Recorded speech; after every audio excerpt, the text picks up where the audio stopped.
అందరం ట్రిప్కి వెళ్తున్నామని మార్నింగ్ నేను చెప్పాను కదండి స్వప్న వైట్ల ఛానల్లో ఓన్లీ మా టీం అని చెప్పి. మా టీంలో ఒక్కరు ఎక్స్ట్రా జాయిన్ అయ్యారు. ఎవరు అంటే మా పెద్ద చెల్లి.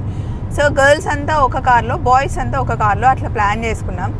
గర్ల్స్ అందరూ కలిసి ప్రయాణం చేస్తే ఎట్లుంటుందంటే ఒక ప్లేలిస్ట్ పెట్టుకున్నాం. నేను యశు కార్లో వెళ్ళేటప్పుడు సాంగ్స్ పెట్టుకోవాలని.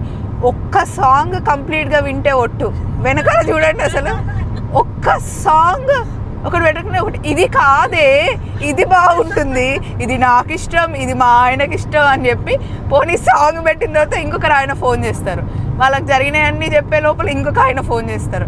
ఆ సాంగ్ అయిపోయినాక నాకు ఈ సాంగ్ నచ్చదే, అప్పటివి ఎప్పటివో జ్ఞాపకాలు గుర్తొస్తాయి, ఈ సాంగ్ తీసేయవే అంటూ అటొకవే ఇటొకవే అట్లుంది వాళ్ళతో ప్రయాణం. కానీ బాగుంది, ఎంజాయ్ చేస్తున్నాం. గర్ల్స్తో జర్నీ ఇలా ఉంటుందండి. మీకు కూడా ఇలాంటి ఎక్స్పీరియన్స్ ఏమైనా ఉంటే రండి, కామెంట్ బాక్స్లో మాట్లాడుకుందాం.